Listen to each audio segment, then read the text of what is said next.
আসসালামু আলাইকুম ওয়া রাহমাতুল্লাহি ওয়া বারাকাতুহু। সবাই কেমন আছেন? আশা করি ভালো আছেন। অনেকদিন পর আপনাদের মাঝে একটি ভিডিও দেওয়ার জন্য আসলাম। আসলে এই ভিডিওর মধ্যে আমি আপনাদেরকে এই বার্তাটা দিতে চাই। আপনি অনেকেই জানেন ইসলামী আন্দোলন বাংলাদেশ পীর সাহেব চরমোনাই এই দেশের জন্য কি করেছেন এবং এই দেশের জন্য তার কতটুকু অবদান আছেন এবং কোটা বিরোধী আন্দোলনে ছাত্রদের পাশে ব্যানার নিয়ে রাজপথে শুরু থেকে শেষ পর্যন্ত যিনি থেকেছেন তার নাম পীর সাহেব চরমোনাই। এটা কখনো আপনি অস্বীকার করতে পারবেন না। তবে আমি ওই সমস্ত দালালদেরকে বলতে চাই, অন্ধ ভক্ত, অন্ধ নেতাদেরকে বলতে চাই, যারা বলতেছেন চরমোনাই পীর সাহেব মূর্খ, যারা বলতেছেন চরমোনাই পীর সাহেব গাঁজাখোর, নেশাখোর, তাদের উদ্দেশ্যে একটা কথা বলতে চাই। এখনো তাওবা করো, এখনো পীর সাহেব চরমোনাইয়ের কাছে গিয়ে ক্ষমা চাও, না হলে শেষটা কিন্তু ভালো হবে না। ধ্বংস হয়ে যাবে, ধ্বংস হয়ে যাবে।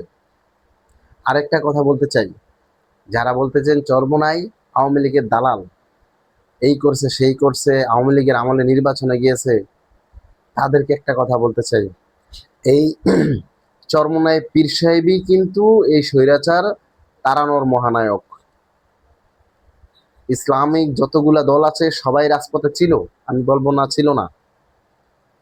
এর মধ্যে সর্বপ্রথম সর্বশেষ পর্যন্ত যিনি রাজপথে ছিলেন তার নাম পীর সাহেব চরমোনাই। এই চরমোনাইয়ের সংগঠন ইসলামী আন্দোলন বাংলাদেশী শেষ পর্যন্ত রাজপথে ছিলেন এবং ব্যানার নিয়ে বুক ফুলিয়ে রাজপথে ছিলেন। 5ই আগস্ট সকাল 10টায় কারফিউ ভেঙে যখন ছাত্রদের সাথে তাল মিলিয়ে রাজপথে নামেন, তার নাম পীর সাহেব চরমোনাই।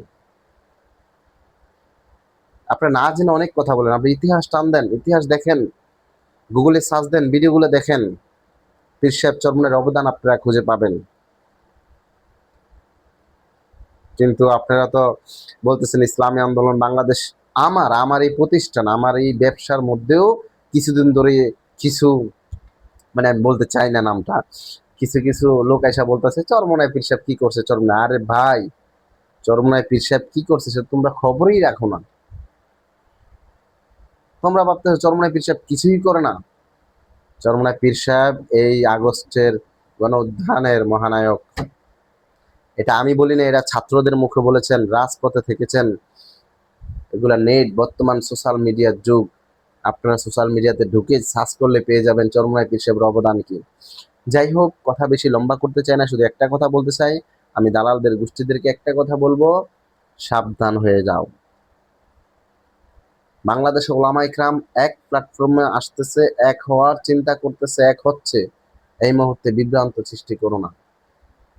আর যারা ইসলামী আন্দোলন বাংলাদেশকে মনে করতেছেন কচু পাতার পানি, ফু দিলেই উড়ে যাবে, ফু দিলেই ঝরে যাবে, না, এটা ভুল হবে। টেকনাফ থেকে তেঁতুলিয়া পর্যন্ত, রূপসা থেকে পাথুরিয়া পর্যন্ত, ইসলামী আন্দোলন বাংলাদেশের প্রত্যেকটা গ্রামে, প্রত্যেকটা মহল্লায়, প্রত্যেকটা ওয়ার্ডে পর্যন্ত তাদের সংগঠন গঠিত হয়েছে, তাদের কর্মী রয়েছে। ইনশাআল্লাহ ইসলামী আন্দোলন বাংলাদেশ আপনাদের দোয়া এবং ভালোবাসায় আগামী দিনের ভালো একটা সফল হবে ইনশাআল্লাহ, সফল একটা রাজনৈতিক দল হবে ইনশাআল্লাহ। এই আশাবাদ ব্যক্ত করে আপনাদের কাছে একটা কথাই বলবো, যারা ইসলাম আন্দোলন বাংলাদেশের পাশে আছেন, ছিলেন, ভবিষ্যতে থাকবেন, তারা এই ভিডিওটি শেয়ার করে দিবেন এবং ইসলাম আন্দোলন বাংলাদেশের জন্য শুভকামনা দোয়া করবেন। খাস করে বিশেষ করে আমাদের আমির মুফতি সৈয়দ মোহাম্মদ রেজাউল করিম পীর সাহেব চরমোনাইয়ের জন্য দোয়া করবেন, আল্লাহ তাআলা যেন তাকে ধৈর্য ধারণ করার তৌফিক দান করেন। নায়েবে আমির মুফতি সৈয়দ মোহাম্মদ ফাইজুল করিম সাহেবের জন্য দোয়া করবেন। যারা বিভ্রান্ত কথা বলতেছে, সব কথা শুনো যেন তারা ধৈর্য ধারণ করে, ধৈর্যের ফল ইনশাআল্লাহ ভালো হবে। সবাই আমরা দোয়া করব শায়েখদের জন্য, শায়েখদের সুস্থতার জন্য দোয়া করব।